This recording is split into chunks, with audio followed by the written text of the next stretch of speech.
Welcome to Inflection Point Podcast, where we cultivate change from the inside out as we ponder the Cairo question. Will Cairo have to protest in his lifetime for the birthright to freely and peacefully exist in the skin in which he was born?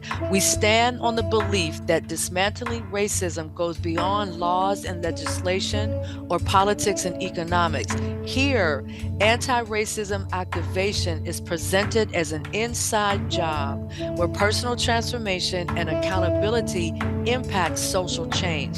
So take a seat at the anti-racism activation table with Inflection Point Podcast. Well, hello, and welcome to the newest episode of Inflection Point Podcast, where we are dedicated to the art of listening and authentic conversation. We challenge our audience to listen actively and intentionally for the purpose of self-awareness, understanding, and ultimately personal transformation. I'm your host, Anita Russell, and here's a hello from co-hosts Mavis and Gail. Hi there, I'm Mavis Bauman. Welcome. Hi, I'm Gail Hunter, and welcome to tonight's program. Excellent, excellent. So if you've been following us for the last episode or so, you know we've introduced this new topic. And that new topic is generational leaders, historical and contemporary. And the question that we're focusing on is, how does the Ghanaian principle of Sankofa empower generational leadership? So we're doing a series under the umbrella title of the Sankofa Generational Leadership Continuum. And the way I define that is this way. The Sankofa Leadership Continuum is a through line that runs from historical leaders of the past to contemporary leaders of the present to those who will emerge as future leaders, melding together historical and contemporary reality. This through line inspires activism, art, literature, ethnography, and research to fuel transformation. So I have two quotes from you from Nelson Mandela. The first one says, "For to be free is not merely to cast off one's chains, but to live in a way that respects and enhances the freedom of others." And then secondly, education is the most powerful weapon which you can use to change the world. And so when I think about those two quotes coming from Nelson Mandela, who is one of our past leaders, and the impact that he had on the world, not just in the work that he did specifically in South Africa, but he impacted the whole entire world. So I like that idea of living in a way that respects and enhances the freedom for yourself, but also for the freedom of others. And when I think about this idea of Sankofa leadership, that really resonates with me. So we are very blessed and very fortunate, and I'm so incredibly happy to have a special guest with us today. His name is Mr. Ja'Quan Lavender. He is one of those contemporary leaders that I'm talking about and thinking about as I unwind this thing called the Sankofa Leadership Continuum. He is the founder of the Ja'Quan Lavender Foundation in Steubenville, Ohio. And I met him totally at random. He had a job where he was working in downtown Pittsburgh. We're in Pittsburgh right now. And my office was right around the corner from where he was working. And I decided one day that I wanted to go check out this. It was a private club. And I thought I wanted to go check out this private club. And lo and behold, when I got there, I met Ja'Quan Lavender. And I was just so immediately impressed with who he is, how he speaks, how he carries himself, and the way that he talks about the work that he does. Not that work where he was in this space of doing this membership thing, but the work that he does outside of that, because that work is what is contributing to the Sankofa continuum of leadership that we're talking about here. So Ja'Quan, why don't you say hello and just give us a quick understanding of who you are? Like, what is your personal story? Yes, so thank you for having me on the show. My name is Ja'Quan Lavender, the president of Jaquan Lavender Foundation. whereas Ja'Quan Lavender Foundation, the Journey to Gold. So where we got the Journey to Gold was me pertaining to my journey to the Olympics, chasing a gold medal. So I made a hashtag on social media called The Journey to Gold Continues. So we actually added that into the foundation and we broke it down in an acronym where it's great opportunity, lift dreams. And we apply that to opportunities as in helping young men, helping young women in our community, serving adults, anyone that needs to be served. That's our opportunity to live someone's dream. But how I got started was my Olympic dream in track and field. I didn't make it to the Olympics for track, but I made the rookie team for Winter Olympics for skeleton. So it was a different twist in my journey, but very, very great journey. But I'm no longer an athlete. Always be an athlete at heart, but no longer an athlete. Just full-time servant for God and just serving my community. So tell me a little bit more about how did you even get to that place of going out for the Olympics? Like, what is that story that really defines who Jaquan as an individual actually is? 2012, when I seen the Olympics in high school, the Rio Olympics, I believe it was London Olympics. I'm sorry, London Olympics, and I seen that people were running around the track just like I do for a certain amount of time and win a gold medal. And I was like, I love the concept of that. So that very night, I went on a long run with my brother, and it's this big hill called Sunset. And it's like a long, steep hill, I believe, for like a mile and a half. And I remember like running that hill that night, just motivated. And I carried that Olympic mindset from high school to college into when I got to the actual professionals. So I was different, and I never understood why I was different until I got older. And, people will call me weird or they'll call me a punk because I never wanted to hang out with them. And, they would be the ones that say, oh, let's go hang out with these girls. I'm like, nah, I'm gonna just go home. And then you're going to imagine what they would say about me. But I would never let it bother me. I would just shake it off. And I just never knew until I got to this point. And I was like, it makes sense. And those same people that call me weird are the same people that's reaching out like, how can I get like you? How can I help you? How can I help you mentor these young men? And now I'm mentoring them because they're watching me.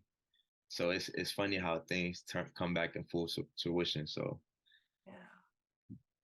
Excellent, excellent. So when you think of leadership, do you see yourself within that context of leadership? And if the answer is yes, at what point in your life did you really begin to see yourself as a leader? definitely high school. Carrying the whole track team since sophomore year. I played a big role, and my coach would be like, "You're that guy. You're the fastest runner that I have, and you have the grit and you have the grind.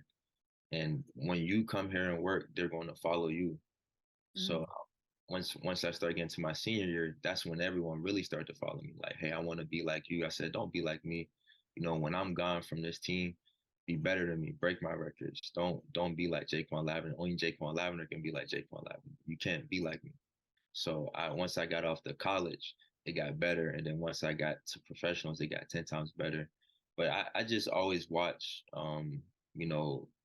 the best of the best. I've been around the best of the best. I've been around Nike athletes, world record holders, Michael Johnson, LaShawn Merritt, English Gardner. I've been around the best of the best. The only thing different is they have the accolades. I didn't have the accolades. And, I always say if you cut their skin and you cut my skin, don't bleed. There's no difference, just the awards. And we know that awards don't matter. It's just, who are you? Who are you truly? What is your character? What is your integrity? That's what people remember, not your awards. Right. Yeah, so Mavis and Gail, your thoughts or comments on what you're hearing so far from Jaquan? Yeah, I mean, I love how you allowed yourself to just be present enough to grow and to be patient enough, right? And to not be too judgmental and critical. And I'm sure you were to some extent. I always felt like an alien in my family, so I totally get what you're feeling. And I probably am to many extent. but you listen to something inside of you, and that intuitive voice inside, which is so crucial for anyone, for all of us. And that's what then became what was really supporting you and becoming that leader that you are today. So, I mean, I honors you because that's just incredible. Thank you. Yeah, your journey. Yeah. So And did you see, excuse me, Anita, did No, you go ahead. see yourself as a leader before the coach who said, if you run, they'll follow you? Did you have leadership in your head, or did you even think about it? Sometimes we get pushed to the front, whether we intend or not. Is that what happened? I did to an extent. I was used to being in the spotlight from a kid to now, which sounds very weird. I just feel like as a kid, I've been being watched. Like people will always watch me closely and criticize me closely. And once I Oh, got to high school, like I was saying, he seen something inside of me. I didn't really see it until he said it. So it takes the right person to bring it out of you. So once he brought it out of me, I began to get confident every year. And then once my senior year, I was the man. Sorry to say it like that, but I was the man. Yeah, Yeah. yeah. You had to own it. Yeah. well, that, and they speak that faith into you. I'm sure that's what you're doing with the people that you work now. Right. You recognize, I love the words grit and grind, and then being around the best. You know, I am to a large part because of who I've been around, like my podcast mates here, you know, to you become elevated that way. And it sounds like, you know, you're just doing that and it's 360 way. So well done. Well, I just love hearing your story. Thank you. Mhm. Yeah. But And you still have to so, own it, don't you? You still had to get to a place where you could own that this is who I am, Mm. right? And then step into that even more so. But sometimes we all need that mirror of somebody saying to us, I see this in you. And you do that with the kids you probably work with, right? The teenagers and the young adults. I You see in remember, them what your coach saw in you, right? And maybe in a different area, different part of who they are, but you see it. Yeah. Mhm. I So remember when I think about this conversation that you are engaging in right now, and we're having this conversation about leaders, I think it's very, very common that people like let's just think about Harriet Tubman. Everybody knows the work that Harriet Tubman leading the Underground Railroad, but I would be willing to bet that she never really thought about herself as a leader as she was doing what she was doing. So I think it's really interesting when people are called to do a certain thing, that it isn't until somebody points it out, like what Jaquan is just sharing, that somebody else points out that you're behaving like a leader or you're showing leadership potential. Because oftentimes the person is just doing what they've been called to do. And what then kind of person? eventually it becomes defined as you have the influence and people are listening to you, people are willing to follow you, but we don't necessarily see ourselves or define ourselves in that type of definition. Sometimes it just takes somebody else to see it within us. You mentioned, Jaquan, when you're younger, that you were always kind of being noticed, but not necessarily in a positive way. Is that you felt more criticism or more um, judgment? positive and negative. I would go with the negative first because Yeah, that's what I it's thought. always being watched because, like I was saying, that Mhm. they wanted to go hang out with their friends. Right. You know, it Yeah. wasn't a good environment to go hang out with, or they wanted to go hang out with girls at the time, which wasn't good. They weren't doing things that were in my interest. So when I knew something wasn't right, I will always feel like, hey, I'll sit at home. I'll Yeah. play the PlayStation until y'all come back. It's not gonna bother me. Mhm. But a positive and a good note, people just knew something was in me. I Mhm. remember someone saying like, "You special," because they always say the way you smile. Oh, Yeah. You Oh, have the yeah. $1 million smile, Yeah. and I I, see it. I couldn't see I it. see it. Yeah. I couldn't see it, and it reminds me about Moses when Moses was like when Jesus came to him in a burning bush, and when he Right. said, "Who should I tell him sent me?" And he said, "I am." But Mhm. Moses had a speech impediment, so he stuttered when he talked. So he already felt like he wasn't qualified, but God qualified him before he knew he was qualified. So when he went to go free the people, just think about that. A nation, that's millions of people. Whole nation. One nation. Right. One man did that. So when we look at Martin Luther King, one man changed the world. Yeah, that's right. The civil rights movement. So Just takes one to start it. Yeah, It that's just it. right. takes one. That's it. Yeah. And Absolutely. your programs that you have are so, I mean, they could be a template for every city. I mean, it's just, you have to talk about it and share what they are, because it really is pretty amazing what you've created. Oh, yes. So we created. Wait, Jaquan, before you go into that, I Yes, really ma'am. want you to talk a little bit more about the role that your faith plays Yes. in the work that you do, because you mention it multiple times over the course of us getting to know one another. I knew right from the very beginning, this is a man of faith. So can you talk a little bit about how your faith plays a role in what you are currently doing? And then we'll follow up with Gail's question to kind of start digging into what you do at Journey for Gold. Mhm. Faith plays a big role in my life. We know without God and the Holy Spirit, we won't be able to do what we do, because He give us the wisdom, the knowledge, the strength to do what we do every day. And the Bible verse, it says, "It's because of Him that I live, I move, and I have my being." So without Him, we can't do nothing. And David said it best in Psalms. He said, "I look to the hills which come my help, because all my help comes from the Lord who made heaven and earth." So we know that my help come from the Lord. And now he got me on the rant. Now he said That's That's good. okay. That's Yeah. okay. also in the Yeah. Bible, he said, I will look up, because every good and perfect gift coming from above. So I just continue to look up and just keep God at the forefront, because if God is with me, who could be against me? Exactly. And when we met, that was like I said, that was one of the very first things that I recognized within you. And then all the subsequent conversations that we had over the course of us, becoming friends and all of that. That's the one thing that I often found most impressive about you, because from there flows everything else that defines Jaquan. That's how I see it. Excellent.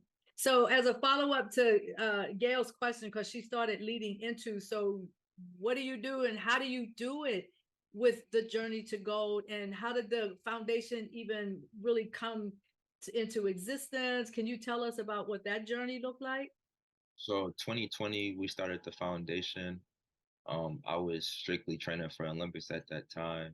And I remember 2019, before I left college, I'm a late thinker, and God dropped in my spirit, Ja'Quan Lavender Foundation, and I locked that note.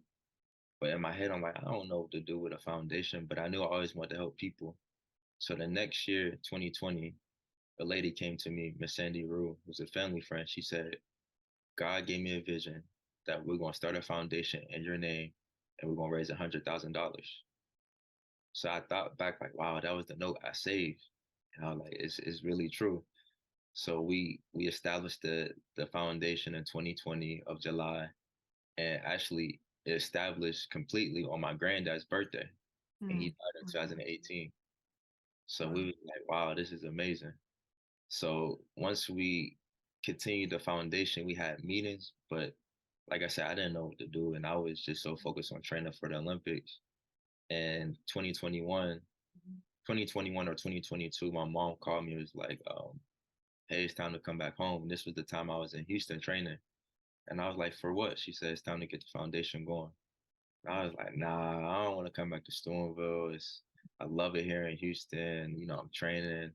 I'm just steps away from the Olympics. Then she like, it's just time to come home. So I end up getting COVID really bad, which forced me to come back home. So if I would have listened, I probably wouldn't have got sick. Listen to your mama. I got sick really bad, and was down and out for like 2 to 3 weeks. And once I got over that sickness, just boom, everything just started clicking for the foundation. And I started building a board team. I actually had a job at LA Fitness, and I met a guy named Randall Lucas, and he was traveling from Maryland back and forth at the time.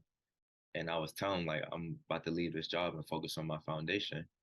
He said, man, let me hear about it. So like, just like I had did my spill at Rivers Club to Miss Anita, same thing I did. And he was like, man, that's a good vision. And he's been on my board team since. And that's like my right hand man. He's always helping me out. And now we're in the high school here in Steubenville, the middle school. We actually just had a meeting with the school district in Houston, Texas, and we're looking to serve about 64,000 kids for our program. We're looking to serve at Point Park University now. So it's a lot of different things that's happening now. That if you told me this 3 years ago, I would have looked at you like, yeah, right. I wanted to break the world record. I wanted to be a Nike athlete, and I wanted to be a gold medalist. And that was my 3 goals. And I really wasn't trying to hear nothing other than that. And it took God to really sit me down, like, listen, it's not for you. Like I loved it. I love track and field. I love the passion. I love the feeling of, exhausting myself. I love the feeling of going overboard. And that's what made me mentally strong. But I went on a fast, and I told Miss Anita I went on a fast, and I said, God, if the Olympics for me, let your will be done. If it's not, let your will be done. So I fast for a week. I didn't hear nothing. And the very last day of the fast, I woke up and I was about to go train, preparing for breakfast. He said, you can't compare a gold medal to a gold crown. And I was like, ah. Yeah. Can't turn that one down. I couldn't say nothing after that. Right. So you know what? I said, I'm done. That was the answer I was waiting for. Yeah. So what did I say? Wow. So after that, that's when I officially retired. It hurt. Like I cried in silence. Like I was frustrated. I You had was to grieve, right? Oh You had yeah. to grieve for so long. You had to grieve the loss of that then. Yeah. No matter how much you knew you were going a different direction, right? Oh, if I would have knew that 4 years ago, I would have been like, we could just end it now. I didn't want it to come to an end. I always wanted to do this for, if I could, a lifetime, but wasn't in his plan. So Ja'Quan, can you talk a little bit about how, because we're going to be taking a break shortly, and in the next segment, I'd really like you to dig a little bit deeper into your foundational principles and objectives and all that sort of thing.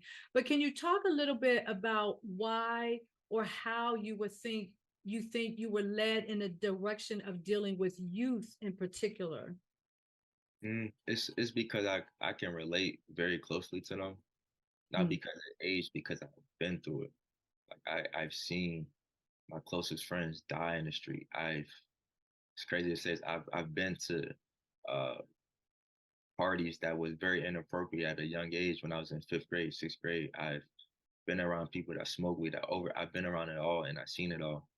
And there was times that I wish I never seen it, but it was a reason why I seen it now, because I can go back to these neighborhoods and be like, hey, smoking weed, you only gonna pit a short amount of time of your life when you're doing that. And people are shooting up fentanyl and everything now.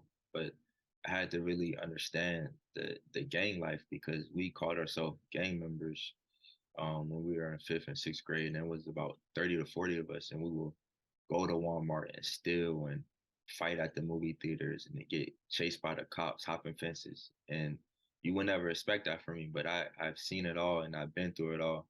And then, this little small town Steubenville it's not helpful. You have people in the small town syndrome mindset where they just stuck. They just feel like this is it, and they don't want to grow. And then when someone like me come around, they're looking like we get it, but we actually don't get it because it's going out one ear and out the other. So it's about reaching the right crowd, and if they opposed to it, oh well. And the people that want to hear it, they'll hear it. It'll stick. Yeah, that's right. That's a really powerful way of expressing it, because that's how I feel in the anti-racism work that I do. I feel like my role is to put that information out there to give people the opportunity to broaden their own understanding of some of the issues and the problems that are related to inequity and racism and things like that in this country. But at the same time, I'm not here to try to force it on people. I'm not here to argue about it or debate about it. I'm looking for those individuals who take what I say and are ready to use that as a way for them to make a choice as to what kind of action do I want to take in this resistance process. Because when everything that you just said and this whole conversation about leadership and all of that, that's exactly the choice that you made. What am I going to do? What kind of action am I going to take as part of the resistance to break down some of those strongholds in our communities? Things you mentioned, like the drug issues and the gang issues and that resultant violence and all of that. Everybody gets to make a choice as to how am I going to deal with that? Am I going to accept that and just kind of go with the flow of that because I can't see anything else?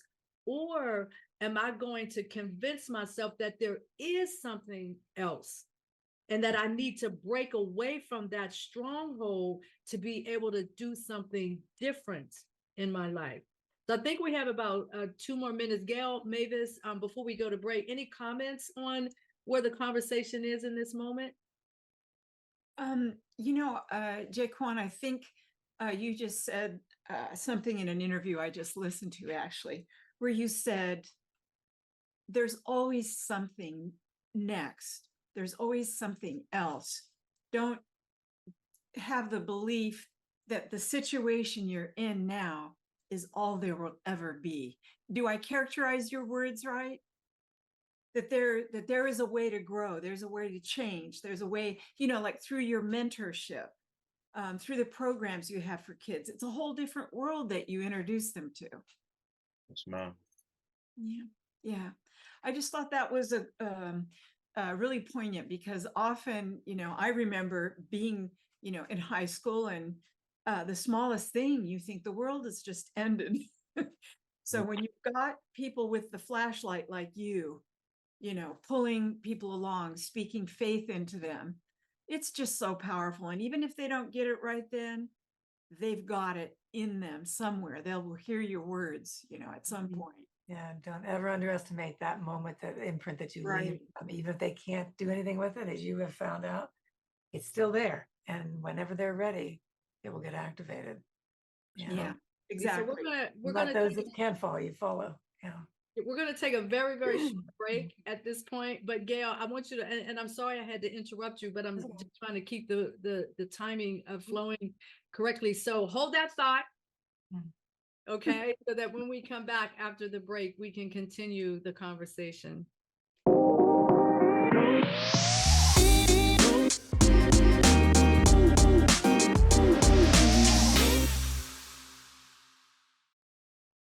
So welcome back. You are listening to Inflection Point podcast on Transformation Talk Radio, and I'm so happy to just kind of go back to the conversation that we were having with our featured guest, Mr. Ja'Quan Lavender, a contemporary leader and founder of the Ja'Quan Lavender Foundation in Steubenville, Ohio. So before we went on break, Gail was about to make a particular comment about some things that we were discussing. So Gail, I want to give you the opportunity to finish out your thought.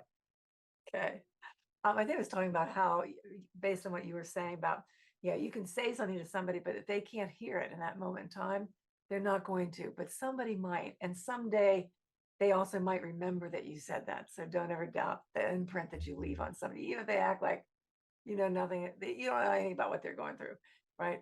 And even though you know that you do. So it's always important to remember that, and that there's always a door open, as you said, especially with young people that you're working with. You remember back when you were 10, 11, 12 years old, and where you were in that moment in time and where you are now. I mean, that's a huge transformation that you chose to allow to happen in your life. And you did choose it. As much as you were choosing the Olympics, you then all of a sudden had a different choice presented to you, right? And you made another transformation in your life. And that one obviously is helping many kids. You know, there's always another option, another choice. I can say the same thing to 10 people. They'll hear it differently, or they'll hear it whenever they're ready to hear it. Yeah. Right, right. Jaquan, do you share a lot about your personal experience with the kids that you mentor? I do. Recently I started to open up about my suicide issue in 2016 when I was in college. Since one era, I'll tell you about it. In 2016, when I was at Point Park University in Pittsburgh, I had a lot going on. I was injured. Me and my coach was in a bad fallout, so I was in the process of transferring. I had a 1.8 GPA, and it just felt like everything I worked for just fell apart in just one day. So I remember going back to my room, and luckily my roommate and his girlfriend was there. I said, "You got a knife?" He said, "For what?" I said, "I'm about to commit suicide." And then their mouths just dropped like, "Huh?" Oh my gosh. I feel like that was the hardest I ever cried in my lifetime for like 30 minutes. I remember I Really? was Yeah. depressed for a week. I stopped going to class. I stopped going to practice. I Mm. would just sit in the dark. I would just lay in the dark. I didn't want to be bothered. It was probably one of the lowest points of my lifetime. But I started to go back to church more, and I feel like every time I went to church, the pastor was just speaking right to me. I was like, how he know? How he know what I'm going through? And it was just very good that that God was still working on me. He was still developing me. And once I start opening up more about that situation, people would be like, wow, I really commend you for speaking up about that, because it's not an easy topic. It took me years to get comfortable talking about that. And a lot of people just think that what I went through as far as the Olympics, they think I had the golden path or the golden boy my whole life. And that's actually the hardest path, because you have to face so much adversity, and opposed to family members saying that you're not going to make it, and friends that don't support you, and they just feel like reposting your picture or something to support, which is support, but we need to do better than that, if that's what they call support. So a lot of adversity made me into who I am today. Well, Jaquan, I just want to thank you for being and having the courage to open up and share your story, because to a great extent, that's what the work that I do, the work that Gail, Mavis, is all about, giving people that space to be able to share openly and honestly what their story is, particularly when there's a triumphant message embedded in that story as well. So I thank you very much for sharing that. But I'd like to gear the conversation in a different direction now. The Ja'Quan Lavender Foundation is kind of based on this journey of GOLD, which I look at as a philosophy. And GOLD is actually an acronym for Great Opportunities Lifts Dreams. So can you talk about what that means to you, this idea of great opportunities lifting dreams, and how did that then become this foundation that you're a part of, and maybe even discuss some of the objectives of Journey to Gold? Well, our main mission, as I explained, is to really to build prudent men and prudent women in life. Um, I take prudent from King Solomon from Proverbs. He talked a lot about the prudent man and the foolish man. And we know that the prudent man was the wise man. He would take heed to wisdom, to counseling. He never would disregard it, but the foolish man would disregard everything. So my job is to really get these guys to understand that when someone's talking to you, listen. Even if you don't understand at the moment, just listen. Everyone wants to be quick to speak, but don't want to be listening, which they miss the point. So we have to really get these guys to understand that, when someone's talking, shh, sit still for a second. You'll be okay. Don't look at your phone. You're not missing nothing on social media, I promise. But my biggest thing is, manhood and fatherhood. And I think that's the difference between my program between Steubenville, Pittsburgh. A lot of people talk about the life skills and the typical things, which is great. but you need to get to the root of things. And the fatherhood and manhood is the biggest thing. And I was just talking to someone a couple of days ago, and I said, man, it's a lot of men in this world that are sorry. And I say they're sorry because, sorry, I'm about to say this, they want the pleasure for 15 to 20 minutes with a woman, but they don't want the responsibility. So now that's a man in a boy's body. Yeah. So now he has a kid, but he can go to the club and spend $5,000. But when the kid needs $20, he opposed to it. He got a car that's $400, and the rims is $5,000. But the mother needs child support. So now you got an attitude because the woman needs help. So these are the issues that we deal with. You got men 30, 40, 50 playing video games all day. The woman going to work. Why is she doing a man's job? And God created her to be a woman and not a man. She is not supposed to be two roles at one time. The man is supposed to be there in the house. You can show tough love, but tough love aren't going to get somewhere. Tough love that's played out. You got to really sit down and say, hey, son, what can I do for you? How can I be a sir? How can I help you? How do you feel mentally? A lot of fathers don't do that because they're prideful. And I'm teaching my guys, don't be prideful, because when you become a father, you really gonna have to sit down and really learn your child. People think they know their child, but they really don't. And your tone of your voice, that matters. And just saying I love you goes a long way. And if you think, a lot of young men join gangs because they need that affirmation. What did God say when Jesus got baptized by John the Baptist? He said, my well and beloved son, who I'm well pleased, he affirmed him. So now I can only imagine how Jesus felt. He probably looked up to heaven like, it's time. So when you say something like that, I love you, son, it makes a man feel like, oh, I can do this. It's something about a man's presence. We know our mother gonna be there. That's a natural love that we know that we always need a mother's love. But it's something about when your father is there, you like, yeah, I can really do this. Like, say if someone was in the weight room and they had to do 100 push-ups and they got to 90 and they were like, oh, I'm tired. But as soon as you hear your dad voice, you can do it, son. Huge. You can do an extra 20.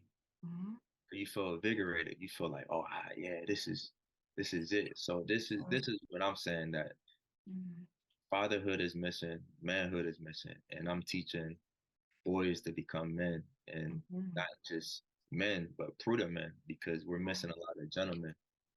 We're still young-minded. You can be old, you can be 60-year-olds with no wisdom, and that's just, to be honest, I've been around them. And it's sad to say, they always sitting in the barbershop saying, oh, if I would have did this, or always. And I always tell my guys, don't be the barbershop man. I said, there's a barbershop man versus the blueprint man. If you go into the barbershop, you're going to tell these kids about the blueprint. The blueprint is you're going to make it out of Steubenville and you're going to be successful. Don't be the barbershop man that sit there for hours drinking a pop and eating a fish sandwich saying, oh, back in my day, if I was your age, I would. That stuff don't matter no more. You're not helping no one become better. So if I went to the barbershop, I'm going to say, gather around. Let me tell y'all something. I did all this, this, and this, and this. And I tell you all this because you can do it too. If I'm from Steubenville, I walked the same halls in Hardin Middle School, Steubenville Big Red. I went to a small Division II school. I went to a small NAI school. Think about how many odds was against me. I'm in a percentage where they like, you're not going to make it out because you're from a town of 18,000. Right. I took that and I said, okay, I'm going to prove you wrong. And now I'm in the 5% because I made the USA rookie team. I got to sit in rooms with record holders, gold medalists, people that you would just mind blowing. It blew my mind. And I had to act professional because I was being a fanboy at the moment. But I can't be a fanboy. I got like I've been here before. Yeah, you got to be it. So I say all that to say that my program is strictly to develop prudent men and to be strong men, because when I'm long and gone, someone's going to have to carry this program. Just like when David said, before he died, he talked to King Solomon, 2 Kings, he said, show thyself a strong man. Before you die, show thyself a strong man. So I'm telling, before I go, before this program is all said and done, young man, show thyself strong man, prudent man. You can do this. So having said that, Jaquan, one of the things that really kind of popped out at me as I was reading over the objectives and everything is this, I think, yeah, it's one of the objectives, the professional imaging, the brand of you. So can you talk about that, share with our audience what that is? Yes. So the brand of you is me. So I am the professional image. So if they see me, so I'm gonna use two different examples. If they see me like the modern day rapper, a white t-shirt, sagging my pants, and $3,000 pair of shoes, Louis Vuitton, they're gonna be like, oh, I want to be like that because he's the one leading us, and I want to follow him. But if I come in with a suit, a nice clean suit, a nice shave, nice haircut, presentable, that's the man I want to be. So it all ties in because when you are the leader, they want to mimic you. The way you talk, the way you speak, the way you walk, everyone's watching you. So the way I brand myself, I always go in with a suit at the high school, even though it's just a good hour talk with them. I still show myself in a suit because I want them to see that this is what success will look like. You got to dress for success. So that's the brand of you.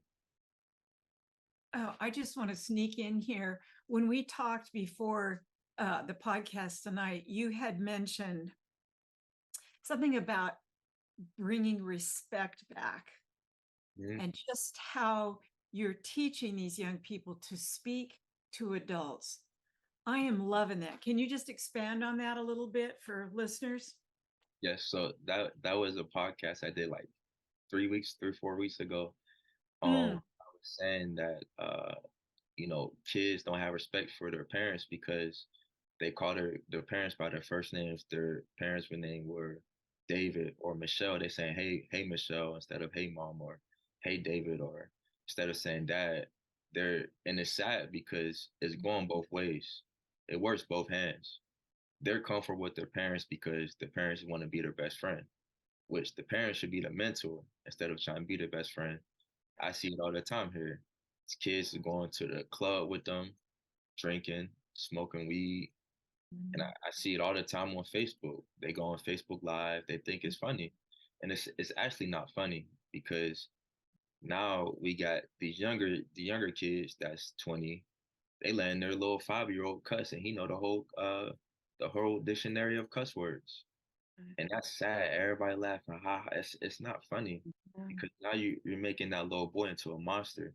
Because by the time he gets to 10, he's gonna cuss out the whole family, and then you telling him you're gonna be just like your dad. You ain't gonna be nothing. You're gonna go right to jail. You're gonna go right to the streets, and you're gonna end up dead like him. He ain't. It's there. It hurts because now you affirmed him with that. Now he think like, man, I'm gonna be just like my dad. And it's sad because now that you put those thoughts in his head, he becomes it. Sorry. You are changing and transforming the generational paradigm as a parent, as an adult, as a man, as a woman, whatever, right? You are really helping these young people do that. That's incredible. I asked God, I said, God, make me the modern day Paul. I said, I'm not scared. I'm not worried about what people do with me. Right. Long as I can be the light, well, not the light, but to bear witness for you. Right. Tell people about the light, which is Christ, that I'm doing. Let the light shine through. Yep. And what you're doing is you're speaking truth, right? Yes, you're willing to risk that vulnerability and tell them the truth. yes, Of what you have learned, right? What you have known. You mentioned earlier something about 64,000 kids that you're reaching out to. Yes, ma'am. So I can't even do that math in my head. How you're doing that? You have a staff of 100, or how are you doing that? That's the goal. We know that the district has 64,000 kids. Oh. We don't know how many we will get.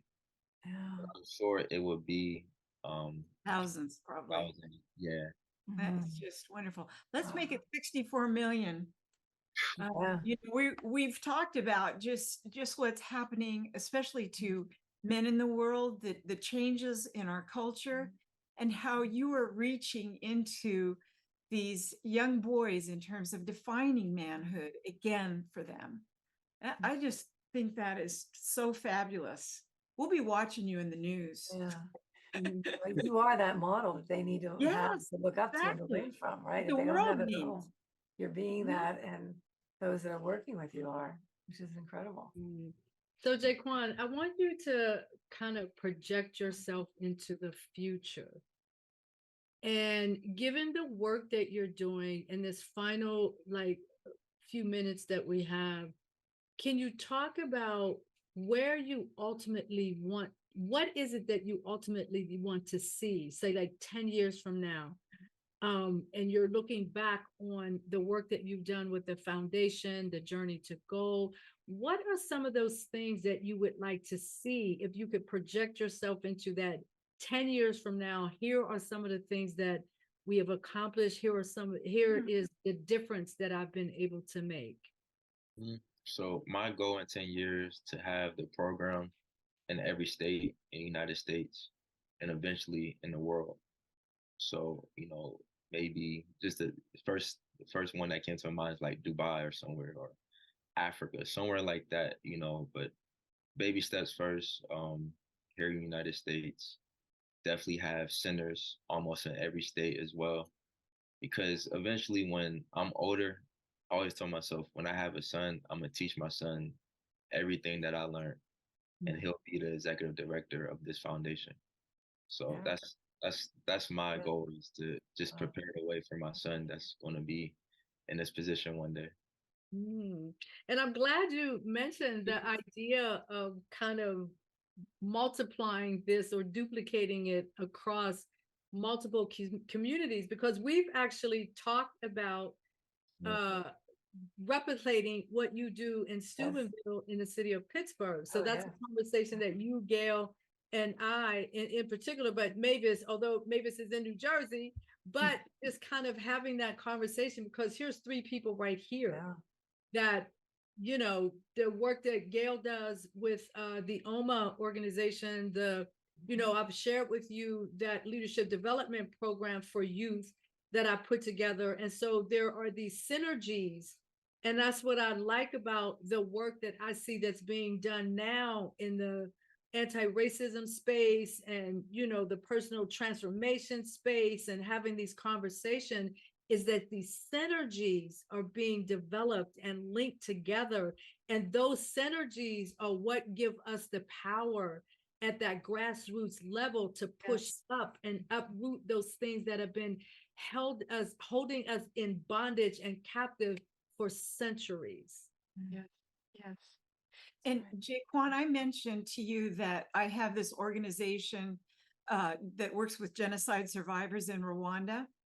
I already thought about you and speaking to these young people, many of whom lost their parents.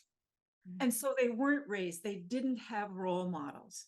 And oh man, they would be transfixed by you, because they want to learn those things. They want to learn the respect, how to be in the world, how to speak, how to promote themselves and their skills, Yeah, so we'll get you started in Rwanda. Exactly. And Wouldn't that be great? Going to Pittsburgh. Yeah, after Pittsburgh. And Houston and every other city. Right. Yeah, right. You're going to do it. You are doing it. Thank Absolutely. you. And ironically, though, what Mavis just talked about is this whole thing of her work in Rwanda. The organization, the woman that she's connected to, the name of her organization was Generations Impact.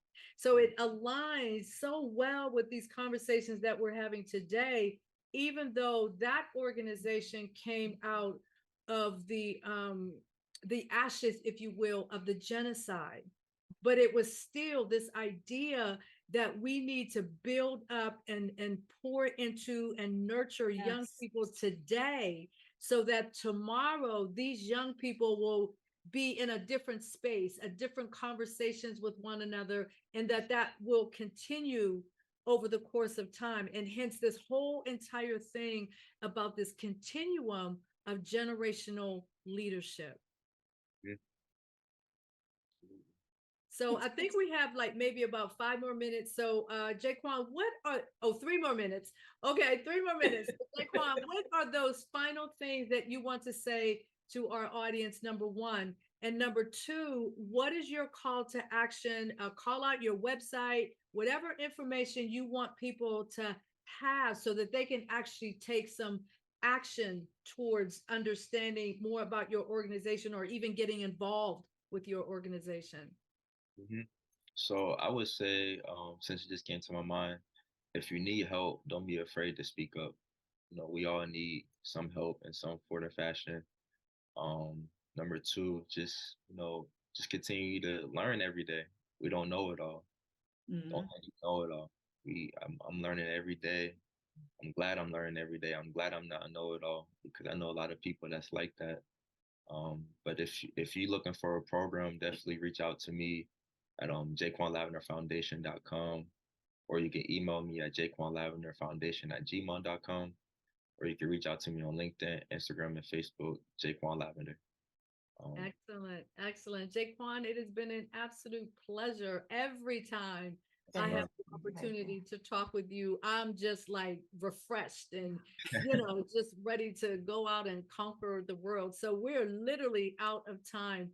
So to our audience, I'd like to leave you with this challenge quote from Nelson Mandela. It is in your hands to create a better world for all who live in it. So the question to you is this, meaning the audience, what are you willing to do to participate in creating a better world for all? This is the fundamental question in striving for equity. And so I want to thank you all, our guest, Ja'Quan Lavender, for joining us. And those of you who tuned in, I want to thank you. And we will see you the next time at Inflection Point Podcast here on Transformation Talk Radio. We are here every first and third Wednesday at 3 p.m. Pacific time, 6 p.m. Eastern time, and we'll see you at the next episode. Thank you for listening to Inflection Point Podcast, where our mantra is cultivating change from the inside out. The journey towards anti-racism and social change doesn't stop here. Truth, reconciliation, and healing come from ongoing, open, honest, and deliberate conversations. Continue to dive in and deconstruct your thoughts, ideas, and beliefs as we band together to manifest social change. Tune in to Inflection Point Podcast every first and third Wednesday at 3 p.m. Pacific, 6 p.m. Eastern, here on TransformationTalkRadio.com for more conversations about how we can cultivate change from the inside out.